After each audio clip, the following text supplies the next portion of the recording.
gents, and welcome to the Controlled Interest Gamecast, where we talk about video games and everything happening in the industry. Episode 80. We took a week off, ate our turkey. I'm joined by Jordan. Happy holidays! No Dom this week, unfortunately. Back to the same old two-man podcast for the time being. Hopefully we'll have him back next week. I don't know when he'll be back, but, two-man podcast today. Traitor! It's been a couple of weeks since we've actually been able to talk about what we've been playing, and I have a heavy list of stuff. So I don't know where. I'll start at the easiest thing, the thing that I finished. I think it's the only thing on my list that I've actually quote-unquote finished, which is Super Mario Odyssey. Oh yeah, Mario time. I have 100% of that game. Super great. Got all 999 moons. Well, technically 880, and you buy the other 119. You fucking shill. Had a blast with that game. I'm still going back and... I was about to say something. Do you consider costumes a spoiler, Jordan? If you do, I won't say anything. If you don't, I'll say what I was going to say. I just want to know. I do because I was stupid and I clicked on a Jimquisition video, like his final impressions, and he was wearing a Waluigi suit, and I was like, God damn it. Okay, so I won't say anything about that. Anyways, yeah. Even though I have all 999 moons, there's still some reasons why I'm going back and just messing around with it. I wouldn't say I'm like hardcore into it by any means, but I'm still jumping in there and taking some photos and stuff. Completely done with that game. Real quick, I don't want to go too long on it. As far as completing the game and 100%ing it, there's a neat little thing to getting everything and 100%ing it. This is like all the purple coins, all the music notes, all of the captures, everything. I've done absolutely everything in this game. There's some neat little things. If I was Gerard the Completionist from the Completionist series on YouTube, I would say don't complete it. If you're somebody that's on the edge, like I loved this game, so I was all in, right? Knowing that Nintendo has a track record of even when you 100% games, there's not always the greatest or grandest rewards, right? I kind of knew that going in. If you love this game, I think it's definitely worth your time, but I don't think this is one of those games like, oh, you need 100% it because the true ending or what happens afterwards is amazing, right? I just want to let you know that and let people know that because like some people are talking about like it's this great grand thing and it's cool.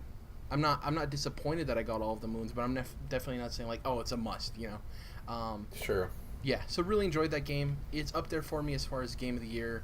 The only thing for me right now that's kind of in the running is Cuphead, and I kind of go back and forth on those two games because obviously they're completely different. They're both platformers to some extent.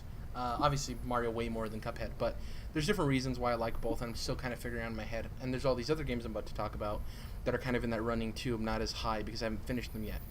Next up on my list, Golf Story. I've been playing Golf Story. Nice. I actually bought this when it originally released, but I was playing through Breath of the Wild, and then obviously Mario came out, so I didn't really. And I was also playing Steam World Dig 2.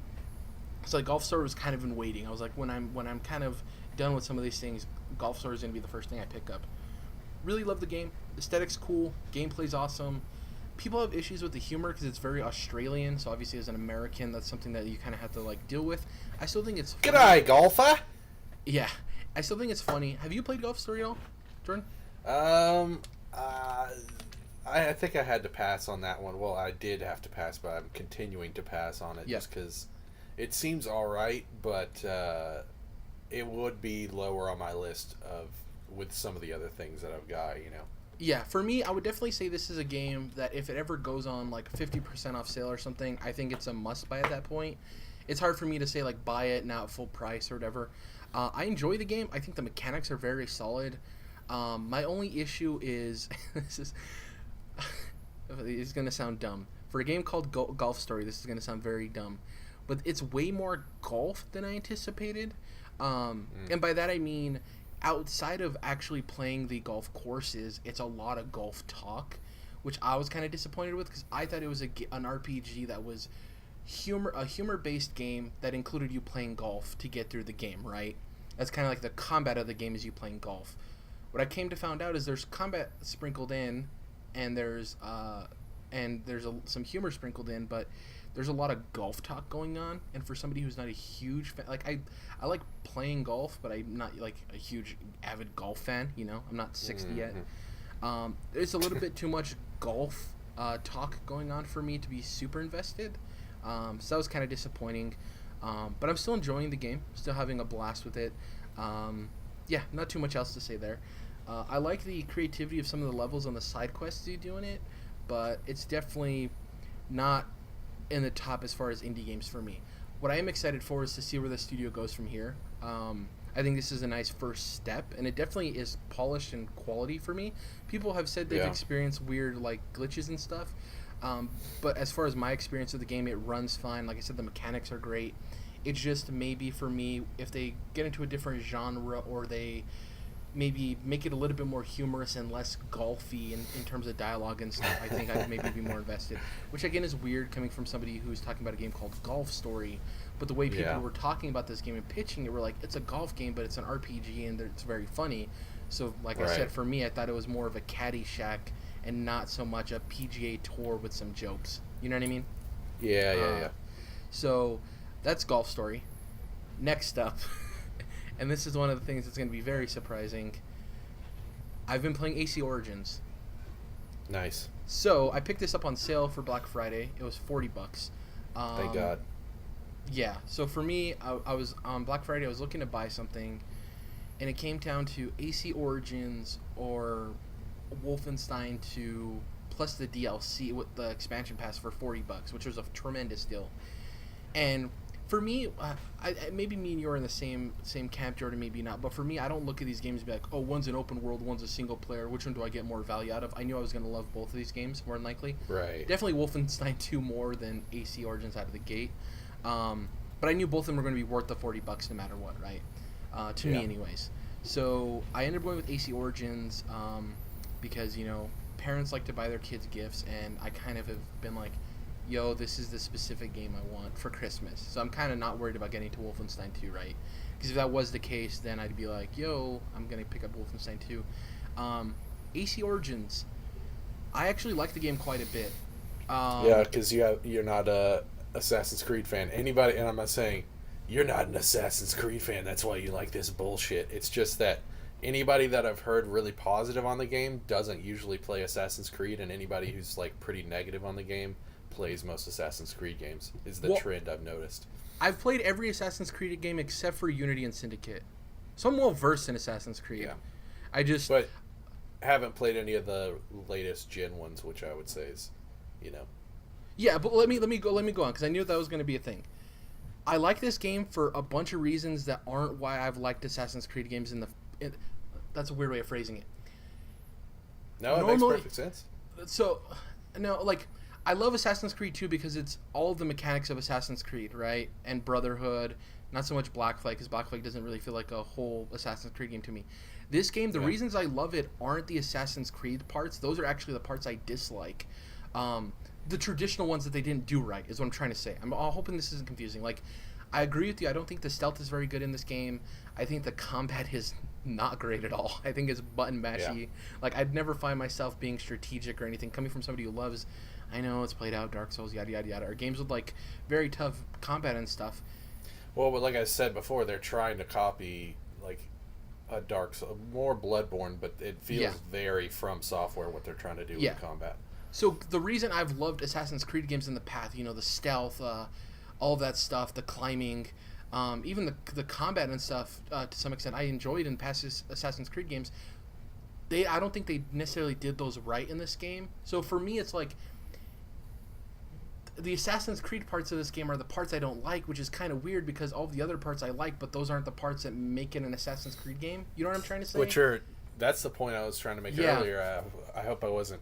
I really wasn't trying to talk shit on you. The reason that people like this game is pretty much the same reason a lot of people like Black Flag, and that's the people that aren't super into Assassin's Creed love both of those games because they're they're as close to not an Assassin's Creed game as you can get. Yeah. You know? And that's the funny thing is, cause like when people say, what's your favorite Assassin's Creed game? For me, it's Assassin's Creed 2. I liked Black Flag, but not because it was an Assassin's Creed game, you know? Like, And I think that's where Origins falls for me, of like in the standings or ratings, or however you want to do it, of for me listing my top Assassin's Creed games.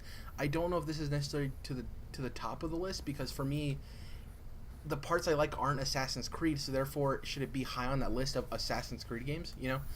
Yeah. But for me, the reason I'm enjoying it so much is because I've been looking for an open world since like Wildlands, I think, to just explore and have fun in. And I thought I was going to get that with Breath of the Wild, and I didn't. Like, I actually tweeted about a week ago that I think I'm done with Breath of the Wild for a good portion of time. For like, I think I'm setting it down for a long while. I got like 20 plus hours into that game, and that world just doesn't do anything for me. And it could be partially because I'm not a huge Zelda guy. I mean, I loved... But it's revolutionary, Jared! Yeah, man. And I'm probably going to get, put on a cross for this or something, but... Or put at the stake, burned at the stake, but... Like, I even think, like, the Ghost Recon Wildlands open world was more interesting to me personally. And even that wasn't super crazy. It's just, like... I don't think the characters are very interesting for the most part. The world is kind of shallow. It just didn't do a lot for me. The weapon destruction. Yeah, we've talked about this at an exhaustive rate, so I'm not going to go too much into that. But like, I'm loving Assassin's Creed Origins for the open world, and I do like the characters and stuff.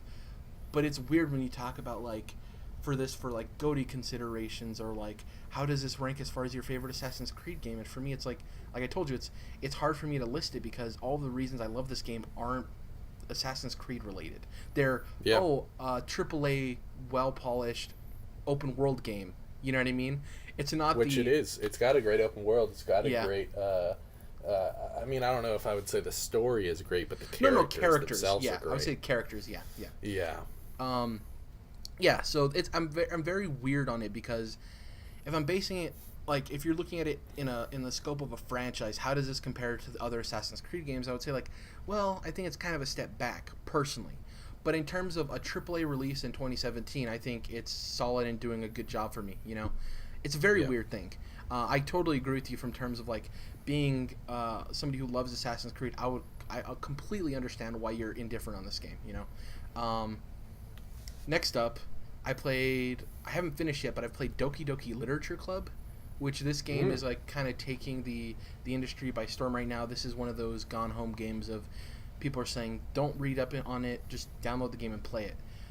This is definitely not in my wheelhouse of things I normally play. It looks like a text-based dating sim on the outside. It's, cute anime girls, text you read, you're making decisions, yada, yada, yada. It looks very much like a game I wouldn't normally play. But whenever we're not on the podcast, you can't stop talking about anime tits, Jared. Yeah, exactly.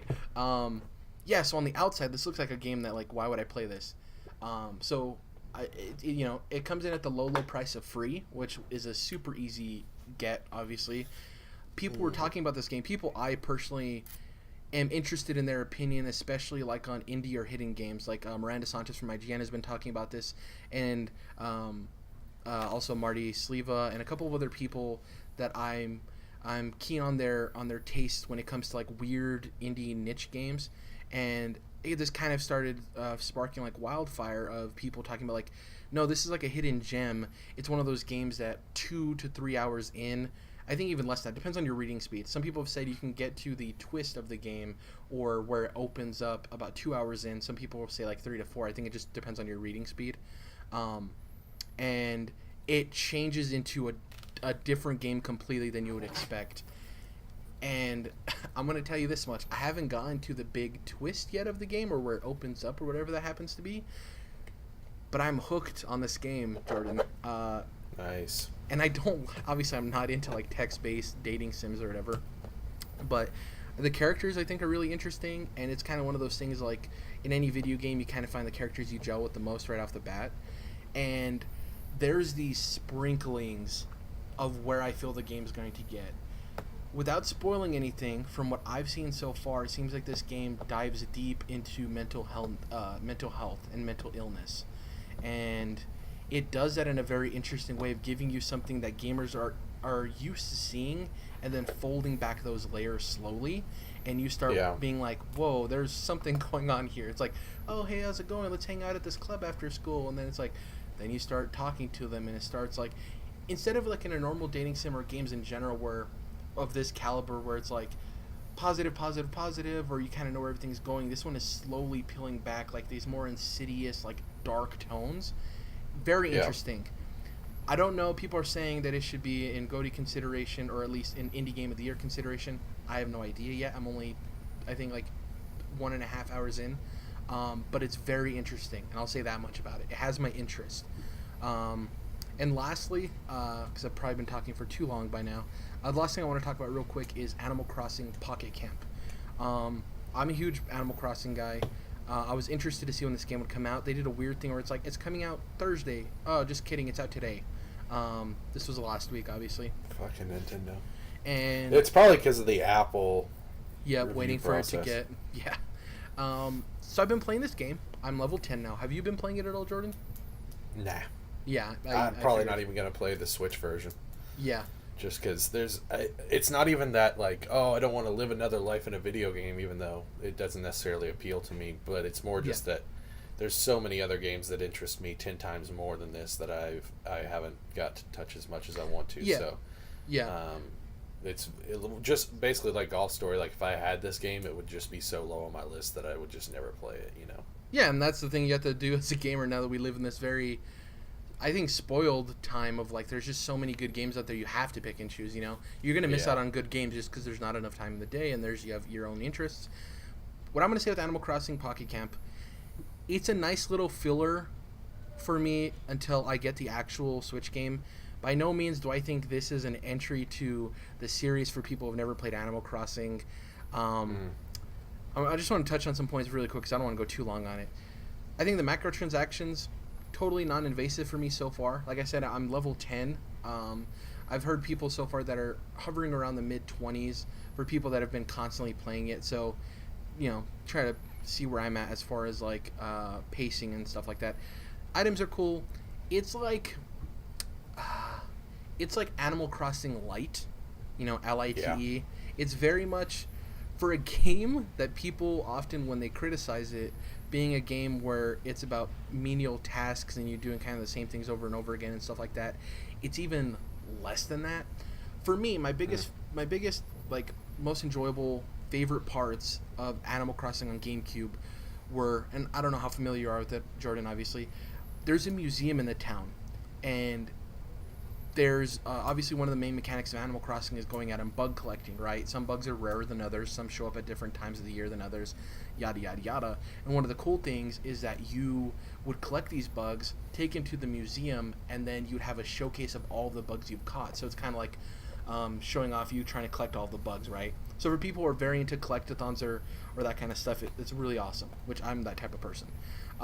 They also had a fossil section, so you would use a shovel and you could dig up fossils for different dinosaurs. And if you got enough of them, if I remember correctly, you could get a full exhibit of that dinosaur. So you could see like a full Triceratops skeleton or a full T-Rex skeleton.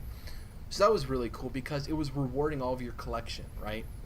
In Animal Crossing Pocket Camp, it's pretty much you collect all of this stuff to build something, so that way the other animals in the town like it, so that way you can get credits to get more crafting items, to build items. Like it basically hones in on the house rotation of getting new items in your house and making it look nice, which is cool, but that's not why I like Animal Crossing. You know, it's more about exploring and collecting and stuff like that. So I'm dabbling with it.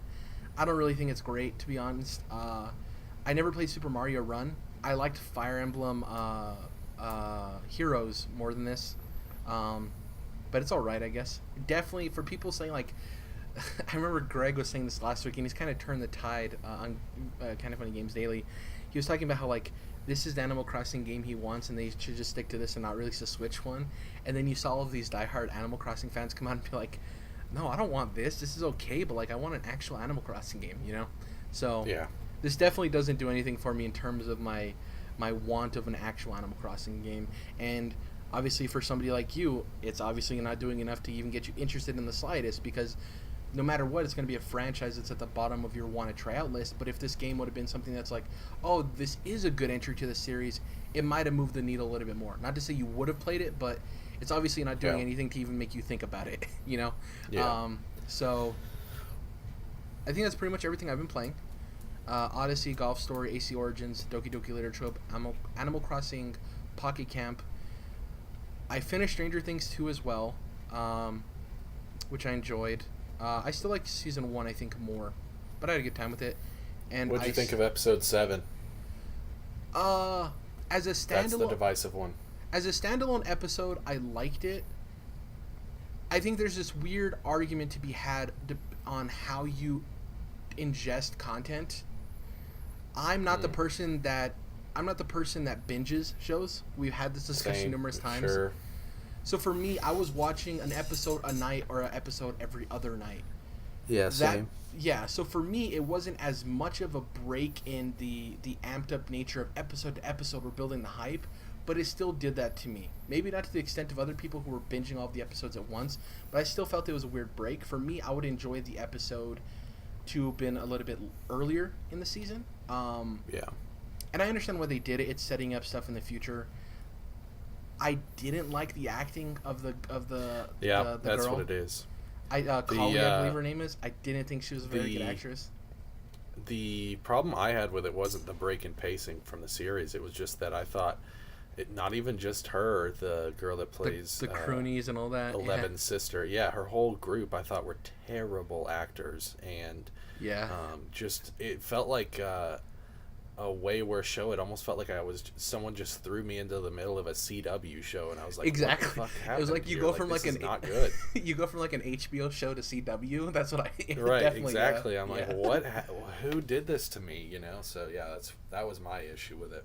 Yeah, I like that it was an episode centered around mostly 11. Like having her on screen at any time is awesome. Like I definitely agree with you that it's the acting ability of all the actors, because the core cast is so strong that when you have all these other people come in, first of all, it's going to be hard enough to people to like it to begin with, because you're bringing an entirely different group of people that people don't care about, you know, a season and a half in, on top of the fact that like they're not to the level of this core cast, you know. So yeah, and they were just leaning really hard into like that 80s punk vibe, and I was like, I don't know, man, like you guys like the dude throwing knives at the Target, and like just some of the music they were just leaning really hard on and trying to make 11 look like a badass with her new look, and I was like, I don't know, man, it's not enjoying it. I definitely think it wasn't to the quality of the rest of the episodes. I like this season though. Yeah, me too. The other thing, I watched the first episode of Taboo. I'm kind of in the middle on whether or not I want to watch the rest of the first season. Taboo is obviously the show with Tom Hardy. The centers around him and like, it looks like, I didn't get a real good vibe of like, I think it's like colonial England or something at the time. I don't know if you ever watched any of Taboo at all. Yeah, I watched the whole thing. Yeah, I'm not negative on it. Like, I enjoyed the first show. I just don't know if it's something I'm interested enough, and this goes back to you talking about Animal Crossing Pocket Camp. I don't know if it's interesting enough to me to put it in front of all the other stuff I want to get to, you know? Yeah. I don't know if it, like... I would not recommend you go forward with it. I think that's exactly how I felt about it, and I felt that way about the entire series once I was finished. Like, it's good, but it's not great, and it's not bad, so it's not even mediocre, it's just very middle of the road, and I think there's just way better shows out there to be watching right now. And I was really surprised. I thought it was a mini series, and then they announced season 2, and I was like, that doesn't make really any sense. So yeah, I would say just move on, and especially knowing your tastes, I don't think you're going to be jiving with it real hard. Yeah, and I like the characters and stuff. It was interesting to see. I forget the character's name from Game of Thrones, but obviously Robb Stark's wife in it. Right. She's the sister. It's way skinnier. Yeah. It's a very interesting show. I like the characters. Man, speaking of Game of Thrones, when he goes and he talks to like the higher ups in that one building, there's like 3 or 4 actors in there. There's like the dude that's in Harry Potter as one of the professors. Yep. There's the High Sparrow, and a couple of other people. I can't remember off the top of my head, but like I was like, oh, yep, a lot of British actors. Okay, you know. Yeah, that's pretty much it. I don't know if we recorded after we've watched Justice League or after Justice League came out. I don't think so. Yeah, I like the movie. I don't want to get into it because I've already been talking for like way too long. I liked it. Yeah, that's pretty much it. I wouldn't say it's fantastic or anything, but I liked it. Yeah, definitely a big mess for me. Pretty disappointing. I thought that, my thing with the DC universe at this point is just we deserve better. Whether you're a DC fan or not, but especially the DC fans, we fucking deserve better, and it's just sad that we're not getting it. It's sad that, that these movies are just so messy and so mediocre at the end of the day. Even if you enjoy them, you just can't make a proper argument for them being really good movies, especially great movies. So, yeah. And my biggest thing is like, Zack Snyder's a decent director. He's had some movies that I really like that he directed. But please, for the love of God, Warner Brothers, stop letting him write these movies. He is a bad writer. He is a really bad writer. Yeah. He has no business being in the writer's room. So just please stop, Yeah. My thing real quick, because I want to get to everything you've been playing. I think, the writing wasn't great in this movie. I also think a lot of the lines we came to find out that Joss Whedon wrote weren't necessarily good either. Like, people are saying, like, oh, yeah, turn over everything to Joss Whedon. I don't even think Joss Whedon's really the answer, to be quite honest with you. Yeah. I don't think... the Flash humor, I thought, was really forced, just, like, really cramming that down your throat, and I didn't necessarily think very much of any of it was funny, so... Yeah. And the other thing I want to say, and this is just my personal opinion, obviously, I think there was a lot of issues people could have with the movie. The one thing I think that was vastly overblown, I understand having criticism for it, but the thing that I think people just punched into the ground way too hard, because I don't think it was that bad, was the whole CG lip thing. Like, I think I didn't think it looked fantastic by any means, but man, people were like, it's awful, it's so distracting, I can't even pay attention. It's like, yeah, it's not great, but it's not that bad. Like, it's just like, there are plenty of things that are worse than that you can be picking out of the movie, in my opinion. And yeah, I mean, people love calling out CG. Yeah, it's a weird thing, and especially because half the CG that you see on screen you don't even notice, because it's just like adding buildings to the skyline of a city and crap like that. So I think it's that people think that they're clever, or that they sound like technologically kind of advanced or keen when they're mentioning these things, and I'm like, well, like I said, 90% of the CG that you're seeing, you're not even taking in, you're not even noticing. So if you really knew what the fuck you were talking about, you'd be pointing that stuff out and not just nitpicking these tiny things that aren't even that bad. Speaking of, I don't want to get into this fully either, but the one thing that goes off of that is the Infinity War trailer came out, and didn't watch it. Yeah, no trailers. Good call. The one thing with that is that I'm not going to spoil anything for you. Thanos is in the trailer. I don't think that's a spoiler. Obviously, the movies are wrapped around Thanos. He's shown, right? I'm not going to spoil anything for you. He's shown in the trailer, and the big gripe people have is like, I'm tired of these like all CG villains or whatever. Jordan, Thanos' CG looks so good. Like, in comparison to everything in Justice League and everything. To Steppenwolf, who looks garbage, like garbage Steppenwolf. Thanos looks so good, Jordan. I cannot tell you how good he looks. And people are like... He looks good in, like, Guardians 1. He's been looking good. And it's just like, they're like, oh, a whole CG villain. This is terrible. Why can't we have actual Josh Brolin? Because he's playing Thanos. You know how dumb it would look if actual Josh Brolin was playing Thanos? Like, he would look like Oscar Isaac in Apocalypse. Yeah, and that's the thing, is that they try to go a little bit more practical in it. The internet explodes and says Apocalypse looks ugly, it looks awful. Then they go all CG, and people are like, oh, this is disgusting. Anyways, Thanos looks incredible as far as CG. Like, obviously this is a big thing for Marvel, and they're putting all of their money into this basket because it's a culmination of 18 years, or 10 years, 18 movies, sorry. So far anyways, without Black Panther. Looks fantastic. So I was just like, that's dumb. People are complaining about that. Well, you were talking about being spoiled with the amount of awesome games we have. People are obviously extremely spoiled when it comes to CG. So. Oh yeah, this doesn't look as good as my brother's that he can do in community college. My brother knows Adobe After Effects. Exactly. I went for a very long time, but I wanted to hear from you what you've been playing. No, you're good, man. I feel like I go long on what I've been playing all the time, especially Yeah. since it's not just games usually. So, but actually, I have been playing quite a bit, quite a few games. Been playing some Skyrim on the Switch, Ooh, enjoying that quite nice. a bit. And another thing people love to complain about is that game in third person. Playing it in third person, I'm like, no, it looks like a third person fucking game. Like Yeah. the game is janky, so yeah, it looks janky sometimes, but that's not just the third person aspect of it. That's just I the think game in general. yeah, I think it's fun in third person. My biggest gripe with playing in third person is when it comes to like going to a shelf and specifically selecting an item off the shelf. I'm always worried I'm gonna steal something, and like I'm always Oh yeah, paranoid at that, so that's why I switch into first. you But I definitely think have to get it right yeah, in the reticle if you want to pick yep, something up. yep, But it's cool, and I'm glad that I'm getting to enjoy it in this case for the first time. Like I'm sure I would have enjoyed it on a console if I had played it earlier, and basically started it multiple times before, but really never got past the very beginning for whatever reason. Excuse me, and so it's really great that I get to experience it.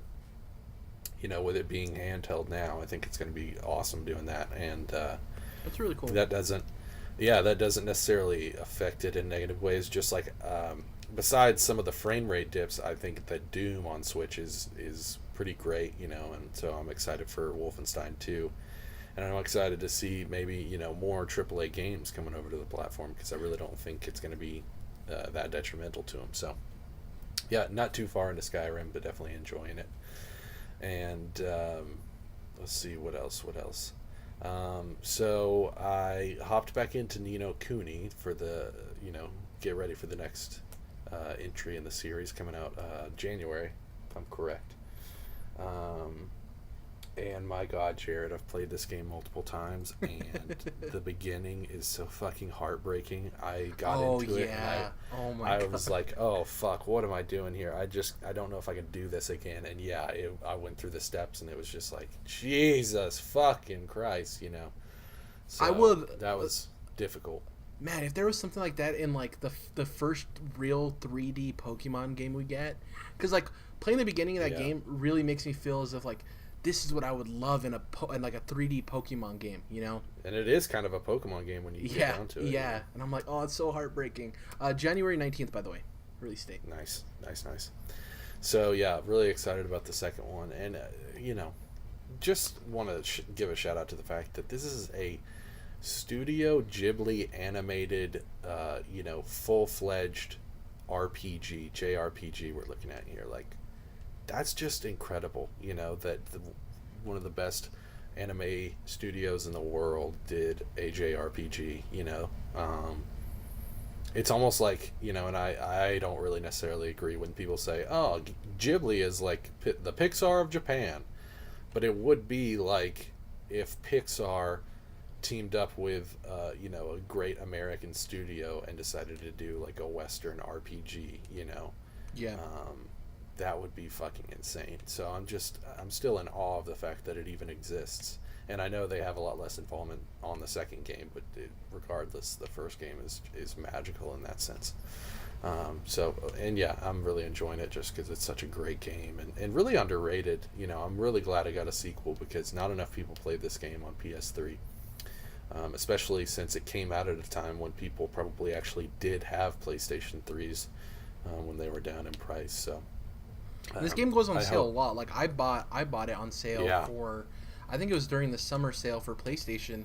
I don't even Right. have, couldn't even remember my PlayStation account. I went through the effort of creating a new PlayStation account so I Wow. could buy this game on sale. 'Cause that's how much I wanted to own it and play. And it's a shame I haven't got back to it. We talked about so much stuff going on. I want to get back to it. Sure. I love the opening of Sure. that game. Oh, Yeah. yeah. Very, very cool. Um, I would almost advise just like however far you got in the game, just pick up from there because you don't want to have to Yeah. experience. I don't want to that cry again. Yeah. Yeah, exactly. Just read the story summary if you need to get caught back up or something. But anyways, I started to play. I was wanting to play at one of the Tales games. And so there's Tales of Berseria is the latest one that came out on PS4, and it's also one of the highest rated on Metacritic of the series. So I started to play that, But then I was like, nah, I should, if I'm going to play a JRPG right now, I should play Ni no Kuni, of course. So I just jumped over to that. So I really barely got, but like an hour into Berseria. But I'm certain I'll get back to it at some point. And then the funny thing about also, real sorry to interrupt you. The funny thing about the Tales games that you just reminded me. You talking about wanting to play it. I have a friend who loves the Tales series, and nice. What's the name of the band that sings Backcountry? They're known for a bunch of other songs. It's just a song I know from them. Is it Avenged Sevenfold? Avenged Sevenfold. He's a huge Avenged Sevenfold fan, right? He told me that he peanut butter and jelly. He used to, yeah, exactly. He used to listen to Avenged Sevenfold nonstop, their albums or whatever. Listen to it while grinding in Tales games. And I thought that was such an odd combination. Peanut butter and jelly. Exactly. Sorry, it was just a weird tangent, but like it reminded me of like they're very weird... like cutesy Japanese fantasy games. You know, that's funny as hell. I mean, not that they deal with some serious stuff and they get dark, especially. It's just an odd pairing. But yeah, very very different, very colorful games. It's like it's like if I came on the podcast, I was like, yeah, you know, I was really grinding through some moons on Mario Odyssey, and I was listening to some like Mastodon, you know, you know, some like hard metal band. I'm like, yeah, it's funny. It's time to jump up in the air. And then I also started, because I've never like really played all the way through Mario 64. Okay. And so, you know, with Odyssey coming out and giving me kind of that itch, I wanted to play that. So I was going to play it on my 3DS. And then I realized once I jumped into the game that on Mario 64 DS, you start as Yoshi. Yeah. You don't start as Mario. I was like, what the fuck is this bullshit? You know, like, I get that you want to add characters in the game, but basically just make it so that I can choose to play, you know, once I unlock Yoshi and Wario and Luigi, let me choose to play with them, but don't, like, force me into it from the start, you know? Yeah. Because they control very differently. It's not just a skin, you know? Yep. And so I had to put that down just because it left such a bad taste in my mouth. I might get back to it, but I couldn't, you know, I just couldn't, like, get into it at that moment. So and then also, kind of a side note, I had to send my 3DS to Nintendo. Damn. It was within warranty, but basically what happened is you spilled gravy on it. Sorry. Exactly. I just vomited when I realized I wasn't playing as Mario. When you open your clamshell on your DSs, you know, they click into place. Yeah. And then once they click into place, like, they're set at that place, that angle or whatever. And so what mine was doing is once it would click into place, then it would still have some wobble to the screen. It wasn't like where you've seen these DSs where they're just like, you know, like flopping. Yeah. Right, exactly. It wasn't like that, but there was some give to it. So I looked it up online and I realized this is a pretty prevalent problem. Basically what happened is Nintendo decided for the new 3DSs, which mine is the Galaxy new 3DS XL, they decided to loosen up those hinges a bit so that there wouldn't be so much breakage, because it was just such a common problem that people were breaking hinges on their DSs. And so with that being said, it's now a prevalent problem that they just get too loose too easy and they do that little wobble. And there's no way, I looked up all over the place, unless you're willing to put like some rubber stops on the back of your DS to like keep it in place, there's really no way to break it down and tighten the hinge without, like, you know, taking everything apart basically. So like I said, it was within warranty, and Nintendo says, you know, even told me when I was going through the process, like, hey, it's still like this isn't necessarily a big issue. Like, it's still functioning properly. You know, we meant for this to be the case. We wanted this to be the case, as opposed to them just snapping so easily. But we'll still, since you're in warranty, we'll still, you know, tighten it up for you if that's how you want it. And the worst part with Nintendo is that all of your software is tied to the hardware. That's the worst part. It's like, it's even a worse issue, because if it breaks, all of your stuff is on that specific piece of hardware, you know? It's oh my God, Jared. I mean, I'm the parts manager for my company that I work for, and so I am like basically every day shipping out parts to people who need them. And so I'm packing. I have tons of bubble wrap. I've got packing tape and all that. And I'll tell you, man, I treated this thing like a newborn infant that I was wrapping up into a box it wouldn't be able to breathe in. But anyways, I put it in like a bubble wrap envelope, and then I taped that shut, and then I put 2 layers of bubble wrap around that, and then I put it in a box and like taped it down really snug so it wouldn't move at all, and then wrote fragile on every single side of the box.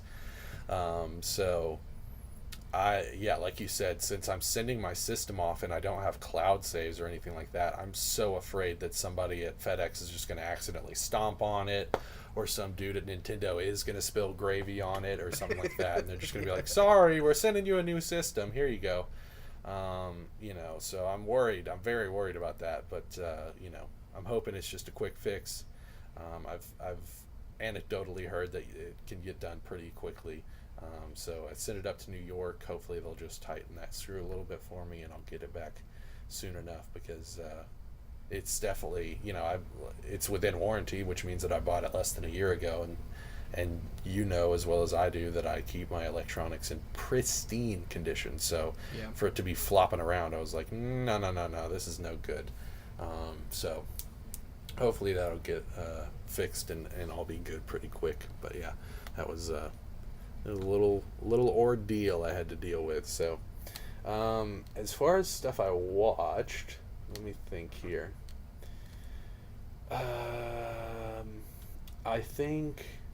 I don't think I mentioned this since we've had a couple week break, but I watched a couple cool movies. I watched Atomic Blonde. People bill it as being the female John Wick, and that's true in the sense of the action, even though there's less constant action throughout the movie. But it's got a way better story. It's got a way more intriguing story, something that you can really follow a lot better, and that isn't just like paper thin. So I really enjoyed that aspect of it. And then I also watched a movie called Super Dark Times, which is this little indie film. It's got one of the kids from Ozark in it, and basically shit goes down with this group of high schoolers, and it's just how they react to it and the way that they handle it for the next couple weeks or whatever. And really, really cool movie. I definitely recommend it. It's something that, if you're into psychological thrillers, if you're into coming-of-age tales, there's a lot of different genres that it touches on, even moving into horror at some point. So I would definitely recommend it to just about anybody. And I think that was about it as far as stuff I've been watching. So, yeah. You were saying with Atomic Blonde, I want to watch it. It's on my list with like John Wick. I've never seen John Wick. Oh gosh, I love John Wick. Yeah, and I'm not an action movie fan, but those two movies like get such high praise that they're on my list of things I need to get to. Yeah, definitely worth it. I think you would really like Super Dark Times. That's the one you said with the kid from Ozark, right? Yeah, the older brother of the like redneck family that Jason Bateman deals with. That's another show I need to get to is Ozark. So many things. Oh, I thought you would watch that. I guess Dom recommended it, and dude, like you were talking about teetering on Taboo. Fucking get to Ozark for sure. Yeah. Fuck Taboo. Okay. Screw you, Taboo. Yeah. Isn't that a board game? I think Taboo's a board game, isn't it? Is it one of those? Tangent. I think it's like Pictionary or something. I thought it was like one of those like Cranium type Thinking Man's board game or whatever. Like the. Here, live research on the podcast. Let's see. Taboo is a word guessing and party game. All right. Yeah, I guess I was wrong. Interesting. All right. Now let's hear your Taboo cast. Anyways, now that we're done with what we've been playing, we got a long list for both of us. We're going to be talking about the news. Isn't necessarily a news story, but I just wanted to say real quick, it was really interesting seeing that PlayStation reported that they had their best sales of any Black Friday since the PS4 released, which is cool. That's awesome. Sold a lot of really good things for Black Friday. then on top of that, we hear that everyone's reporting that the Nintendo Switch was the best-selling piece of hardware for both Black Friday and Cyber Monday, which is really great as well, because if you put it into context of if this is PlayStation's best year in 4 years and the Switch is still was the best-selling thing, it's really impressive. Really, really impressive. It's interesting to see how obviously PlayStation and Xbox and Nintendo were going to turn these numbers however they can to be favorable. It's interesting to see what exactly PlayStation counted as sales for them. Like, if they counted specific game sales for PS4 copies of games, did they do that in the past? Is that why they sold more? You know, with Nintendo, what exactly are the numbers to why Switch sold the most? Like, I want to get into the actual nitty gritty of the actual numbers. You know what I mean? Because everyone loves to spin stuff. You know. There's probably was a thing out there saying Xbox has its greatest Black Friday ever or something, you know. Yeah. People like to, but it's still great. A lot of good deals on Black Friday this year, I think. I found a lot of pretty good deals for video games, anyways. I don't really look into anything else for Black Friday. I'm not a huge Black Friday, Cyber Monday person, but yeah. As far as the news. Whole lot of news we're not necessarily into super talking about, but we're going to cover some Game Awards stuff. I felt that, Game Awards are right around the corner. It'd be something interesting to talk about. First thing is a news story by way of IGN. Luke Riley reports that PUBG's new desert map will debut at the Game Awards next week. So if you're not familiar with the Game Awards, they're the annual Game Awards show that Jeff Keighley runs. They used to be the Spike Awards on Spike TV. They've moved over to the internet the last couple of years. And it seems like they've gotten bigger and bigger. Their reveals and better. Yeah, exactly. I agree. And their reveals have been bigger and bigger, and more of them. So we're the Game Awards. It's awesome to see these awards get won by these studios that work really hard on these games. But also, it's cool for people who aren't really interested in the award stuff to see all of these awesome premieres. Forgive me if I'm wrong, but I haven't watched like the Oscars or the music awards in a long time. Do they ever do like world premieres of anything at those things? No, right? Like trailers for the Oscars, they don't do any of that, right? Well, during the commercial breaks they do, but not as part of the show. Not as part of the show, yeah. So I think that's what's really cool about the Game Awards is that they kind of bake those into the actual show, which is really cool. Yeah. And which is honestly why people are interested in it, Exactly, because if this was just an award show without all that stuff, yeah, people would watch it, but not the numbers that it draws on Twitch and stuff. People are there for the crazy reveals, right? Obviously. Real quick, Jared, do you remember the year? Of course, it was the year that Kojima wasn't allowed to go to the awards because of Konami. Yeah. Do you remember Jade Raymond making a fucking fool of herself that year at the Game Awards? I remember Randy Pitchford from Gearbox making a fool of himself, but I don't remember what Jade Raymond did. No. So she came out and starts she's clearly way too drunk to be presenting an award at that point. Very, very, just not straight at that point. She was definitely. Oh wow! I did not catch that. I guess. Yeah. And then she starts talking shit about Kiefer Sutherland being Snake, and was like, you'll have to watch the video on YouTube. But basically, she's trying to give a shout out to David Hayter, but Kiefer Sutherland had just won an award for Snake. And she's talking shit about him, and it was just really classless. And of course, like I said, she was just clearly too drunk to be on stage at that point. And I was just like, dude, you just lost a ton of respect in my book. So that's crazy. It was a weird memory. The only thing I remember is when Randy Pitchford, they gave him the mic. This was last year. They gave him the mic. Obviously, he's the head of Gearbox. For those of you who don't know, the guys who make Borderlands, and they've become a publisher in the last couple of years of some very interesting titles to publish. And he comes out on the not necessarily on stage, but on the side stage, and they get the one on him, and he's like, "Hey guys, Randy Pitchford here from Gearbox. I know you guys are excited about what's in the works." This was after Battleborn came out and was flopping majorly, and he's like, "All of you guys are excited for Borderlands, right?" And everyone's like, "Yeah." Everyone's expecting this Borderlands 3 reveal. He's like, "Let's give you the first look at the Battlestorm remaster published by Gearbox." And then there's a trailer for the Battlestorm remaster. You want to talk about somebody who has no business doing something. Randy Pitchford is just how are you in charge of a major video game company? how every time I hear that guy talk, I'm like, what is your IQ? Like, I don't understand how you're in charge of people. You know what I mean? He seems like a nice enough guy. I've never heard him be a dick to anybody, or I've never seen him be mean or anything. You like haven't that. seen Like, Twitter. Nothing like.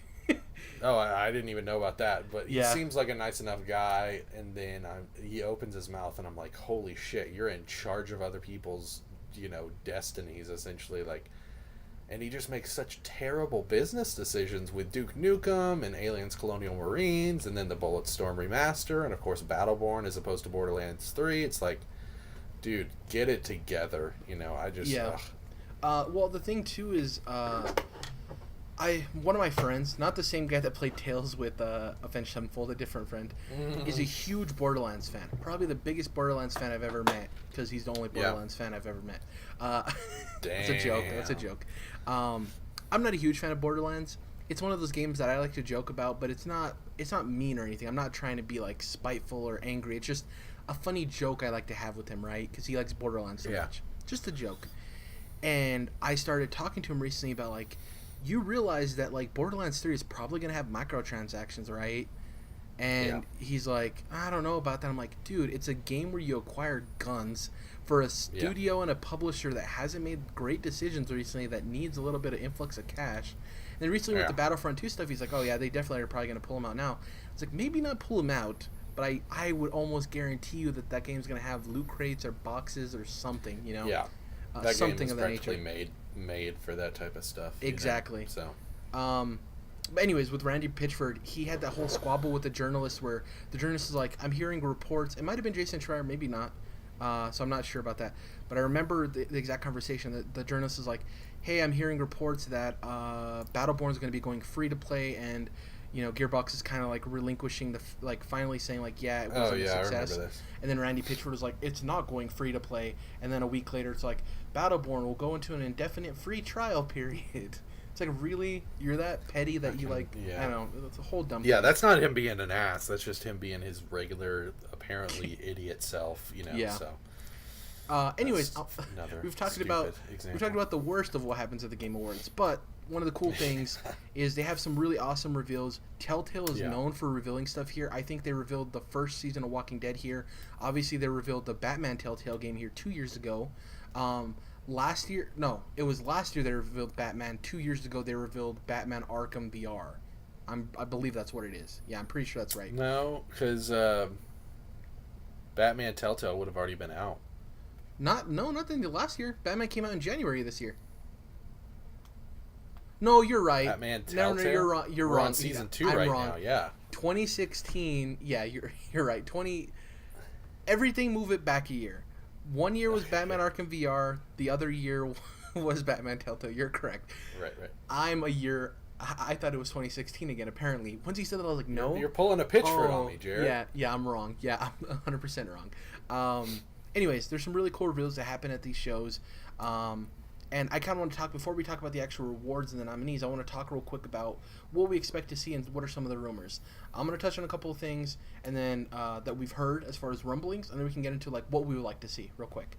So, as far as the streak of like Batman reveals, some people are anticipating we might see something from WB Montreal and Rocksteady. This goes with the fact that recently there was a whole LinkedIn profile for somebody who was working as a QA consultant on their next game. I don't remember if it was WB Montreal or Rocksteady. Forgive me on that. I don't remember that specific detail. But what I do remember is on his actual LinkedIn profile, it showed that he was working for them for Phase 3 of their next big game. And it basically said it was a Batman game. And he finished work in May of this year. And what Phase 3 detailed in his listing was debugging, final QA testing, basically the stuff you see in the last couple of months of development when they're starting to work towards polish. How is that not a thing at this point, Jared, where these AAA studios, when they hire people, should say, even a clause in their contract, like you can't put anything on LinkedIn until the game is officially revealed. Yeah, exactly. Jesus, it's all the time that these leaks come out of LinkedIn. Exactly. Also, another thing that came out of this whole thing is that, remember, there was apparently 2 games at work here, DC games. There was a Suicide Squad game that was canceled, and then the Batman or Superman game, which is kind of went back and forth on what it was. Apparently, once the Suicides game was scrapped, they started working on another DC game. So there is still 2 DC games in development. It's just they scrapped the Suicide Squad game. So that's really cool for people who are fans of DC. Which Suicide Squad would have been an awesome game, regardless of the movie. I think it would have been you could do a lot of cool stuff with that. I think they just wanted to pull out before they got super deep into it because of the series backlash of the movie, which is odd. I think you could still... Suicide Squad wasn't a great movie, but it introduced so many people to those characters that I think a game would have been awesome for it. Anyways, that's a possible reveal that people are anticipating. People are assuming we might get more of Biomutant, which is that really interesting raccoon RPG. Rocket Raccoon, yeah. Exactly.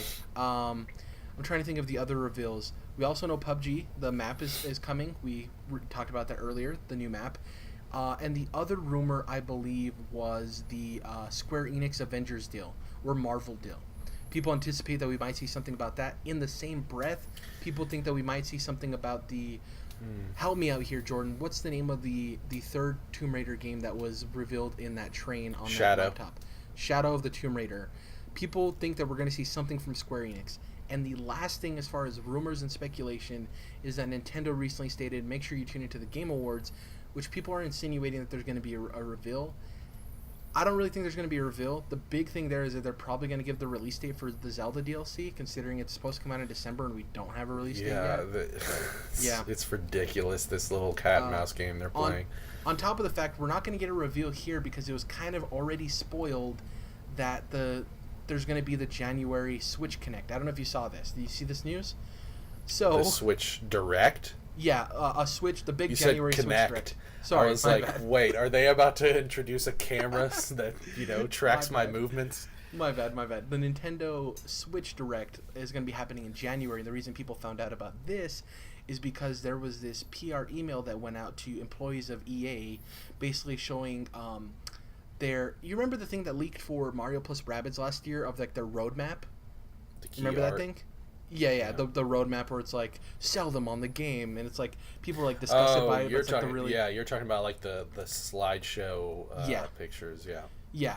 This was basically an email like that was sent to EA employees, and it featured A Way Out, which is the really cool co-op game that we saw, and Fee. Prison Break game. Yeah, and Fee or Faye, however it's pronounced. I think it's Faye. Yeah, that sounds right. Okay. Both of them. And it was interesting because the majority of the email was dedicated to Faye, which is the game you were like, where the hell is that game? It's coming to Switch, Jordan. In that email, it says it's coming to Switch. It's going to be revealed that it's coming to Switch at that January Direct. It says it in the official timeline of the roadmap of revealed world exclusive at the Nintendo January unannounced event. That game does not look big budget enough to warrant this long of a development cycle, even if it is going to come on Switch. I don't think they ever announced, unlike Microsoft, who was kind of upfront about there's 2 or 3 people working on Cuphead. I don't think we ever even got told how many people were working on Faye. Yeah. So it could be a couple of people and they're struggling with it. I don't know. Anyways, that whole EA Originals thing is weird. Yeah, exactly. Anyways, that's why I think it's not going to be a crazy reveal of Nintendo. That being said, those are some of the rumors and speculation. What do you think, expect, or want to see? Some people are speculating Death Stranding, which I'm like, no. Well, first I was going to say... The Kojima relationship makes sense, but I still say no. Sorry. I was going to say I think it's too early for the Avengers game. Yeah, I agree there. Too early for that. Yep. And then, fucking at some point we got to get this DC game or a DC game. Right. Whether it's Superman, Batman, Justice League, whatever. There's been plenty of evidence that there was a Superman game in development at some point over at WB Montreal with all this concept artwork and Superman specific concept artwork, not just Justice League. It was his villains and Metropolis and all that. So if I had to take a guess at what it would be, I would say Superman. I think Shadow of the Tomb Raider is not a bad guess because it's been a decent amount of time for that series. But, still don't even know if that's a real thing or whatever. That, even though somebody's found that on a laptop of somebody who they thought was working there, it could still be fake, that leak that we got. And obviously... Eidos Montreal and Crystal Dynamics just have a lot going on right now with the Marvel deal that they've made. So who knows with that. But let's see. If there was going to be a Bloodborne 2, that would be a PSX. You would hope, anyways. It would be really hoping. It's been almost 3 years since that game came out, so it's fucking time, Let's see. I have a couple of things that I would like to see, if I could interject real quick. Go ahead, yeah, sure. So, I would love to see a release date for either Sea of Thieves or State of Decay 2. Neither of those have release dates yet. Obviously, Xbox doesn't have a PSX, so this is their last chance before the year to strike down some release dates. It would be weird if Xbox had a PlayStation experience, that's for sure. Exactly, yeah. Which the whole PSX thing is super strange this year. It's very interesting to see how PlayStation is handling splitting out their content and stuff. It's really strange. I don't know why they because they skipped Paris Games Week last year. It's like, why did you feel the need to go back to that? Why couldn't that stuff just have been PSX? Who knows? Yeah. So I hope we see a release date for either of those games. Because Xbox is in such dire need of having a awesome showing at E3 next year of their exclusive IP, we're not going to see any new first-party game from Xbox at Game Awards. It's a 0% chance. And I'm also thinking there's just not going to be much PlayStation stuff. You're not going to see Days Gone because they would have that for PSX. Days Gone, even Spider-Man, I think, is a far reach. Out of all the first-party Sony games, I think Spider-Man is the most likely, but I still don't think you see Days Gone or maybe Detroit Become Human, but Spider-Man is a far reach. Do you think God of War gets a release date there? Or do you think that's PSX? Like I said, I don't think anything PlayStation really, and especially because, the big complaint with PSX was that we saw more of stuff that we've basically already seen before with a lot of those games, and that we didn't have release dates. So, I'd say save all that for PSX, and there's really no reason. There's going to be plenty of other stuff. You're just going to get your stuff drowned out almost. Yeah. Because there's just going to be so much other stuff there. I think another cool announcement wouldn't be necessarily be a new game, but I would love if Nintendo unveils their next, if they're going to have their next Wii U port, if that's Mario Maker or Captain Toad Treasure Tracker or Smash or whatever. That would be cool. As long as it's not some totally wasteful port like Pokemon DX. Pokemon Tournament DX, yeah. Two things that I was thinking of that are very, I think, pretty likely are Remedy's new game. Yeah. Especially since that they're not going to be, tied to exclusivity. And True. So they're Project just, 7, I think. Free agents, because it's their 7th game. And then maybe even though they may not want to overlap with the one that's currently going on, they may unveil Life is Strange 2. I could see that coming out. Ooh, yeah. But they don't have episode 3 or the bonus Max episode of Before the Storm out yet, so who knows? Yeah. I would love to see something more from Metro Exodus, but that might be something where Microsoft's like, no, we want you to go big at E3 next year, because obviously they started their show. Right. Man, there was something else you brought up that clicked for me, and I can't remember what it was as far as game reveals. I completely lost it. What was the first thing you said? I'm trying to think of the... Remedy, and then Life is Strange 2. Remedy. So I had to do something with Remedy, a studio like Remedy. Oh, man, I lost my train of thought. Once you said Remedy, I thought of another studio that's like Remedy, and they had a new property that was in the works. It escaped me. Whatever. Quantum Break 2 is probably what you were thinking of, Jared. I wish. Oh, man. 2015's best game gets a sequel. Hell yeah. Man, when people talk about Xbox One exclusives and they don't bring up Quantum Break... Oh, I know. It has no great exclusives. Well, let me introduce you to my pals, Sunset Overdrive and Quantum Break, friends. Yeah, and people talk about, I had the weird TV thing. It's like, well, did you even play the game? You can sit there and you don't need to... I think the TV thing was solid. It really was not bad. Yeah, I agree. Decent. Yeah. But I'd say, if you're playing it at this point, with the 4K Xbox One X update or whatever, just skip the TV thing and enjoy the game, really. Even just the game by itself without that TV stuff, I thought was so great, man. Oh, yeah. Oh. Yeah. I definitely think that the TV thing was a misstep. I think the game would probably have been more popular without it, So please forgive me, because I love Remedy, but I thought about these people in the same plane of existence, and I don't think it's anywhere close. So please forgive me, Jordan. But imagine, I think this is very unlikely, but I would love to see your reaction to this. Record the YouTube video. Imagine if CD Projekt Red showed up with Cyberpunk, man. That would be a huge get for Jeff Keighley. I highly doubt that would happen. I'm not saying it's even likely, but I could just imagine people, if that reveal happened. Oh man, oof, that would be a showstopper. Dude, Cyber Project is in, or Cyber Project, Cyber Project Red. CD Projekt is in a weird position with Cyberpunk 2077 because they revealed it, like way before Witcher 3 came out.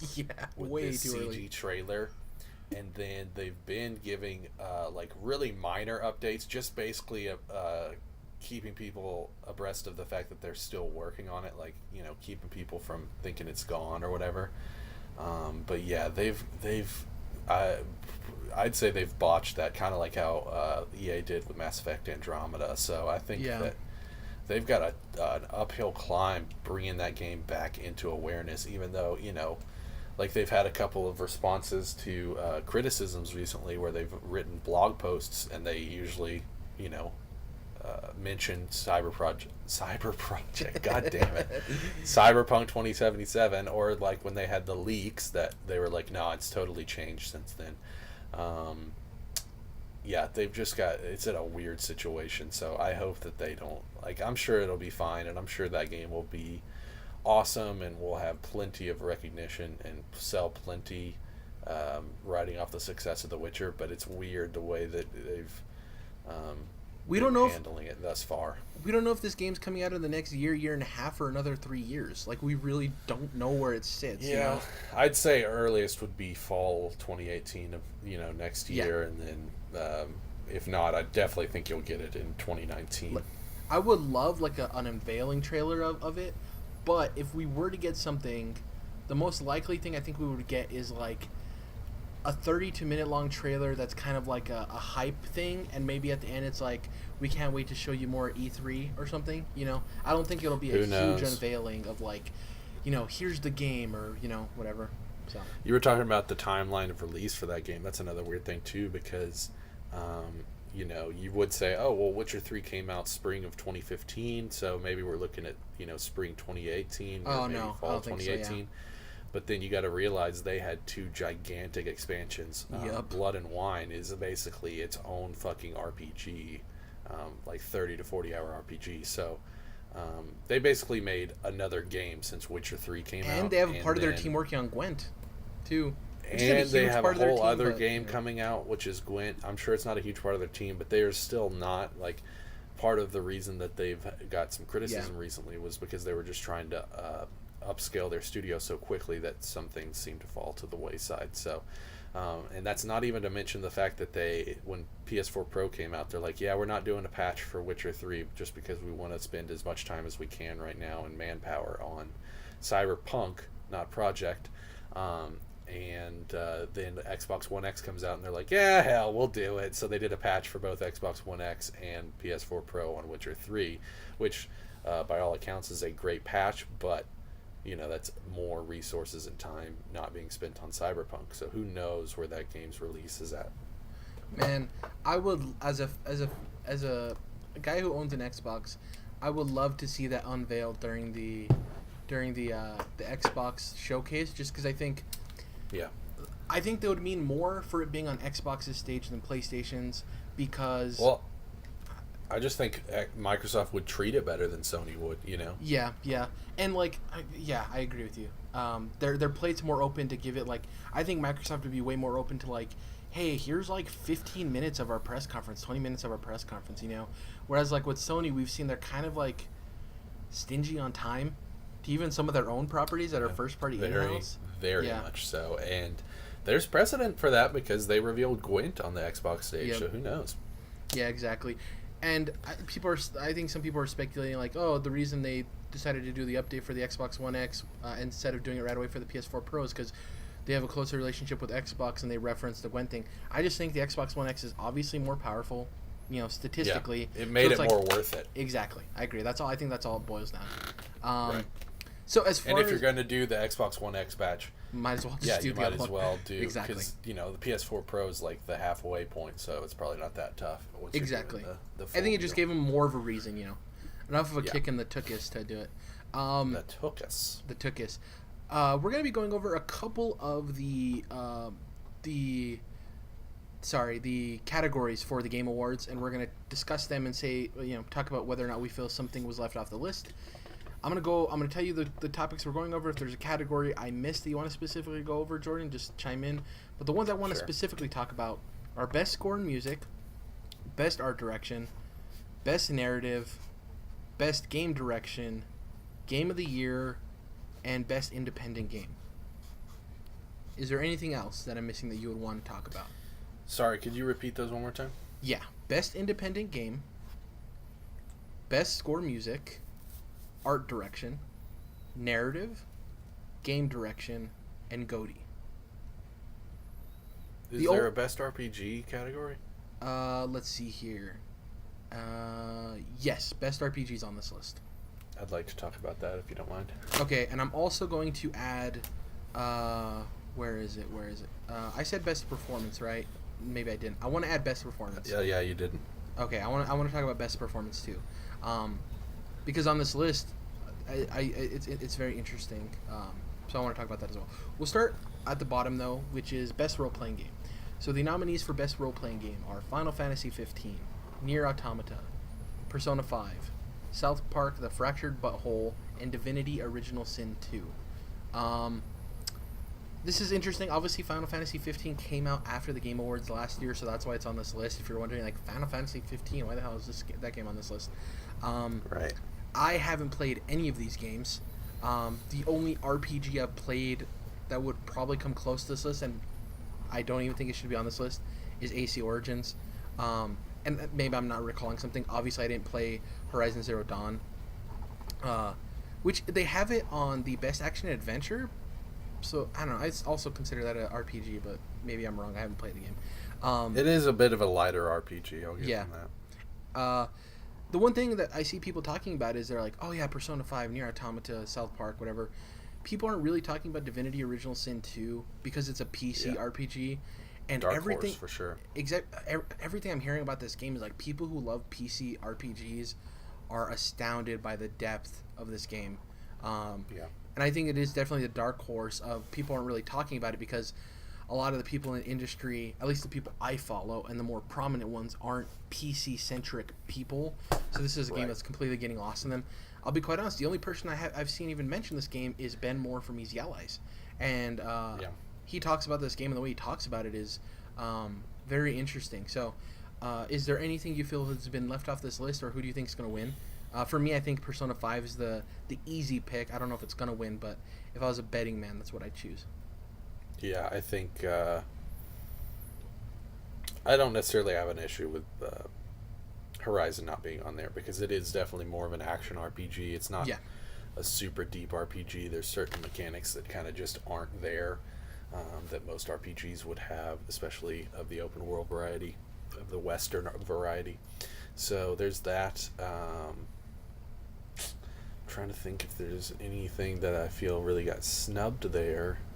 It's hard for me to think of RPGs this year that like super stand out, Well, and also just the RPGification of the games industry, you know, where it's like you could throw Madden in there and it's practically Ghost Recon Wildlands has a level up system, Right, and they've got character customization and they've got a lot of the hallmarks of RPG. It's definitely leaked into a lot of other genres. So, I don't necessarily think that there's anything that really got snubbed. I think,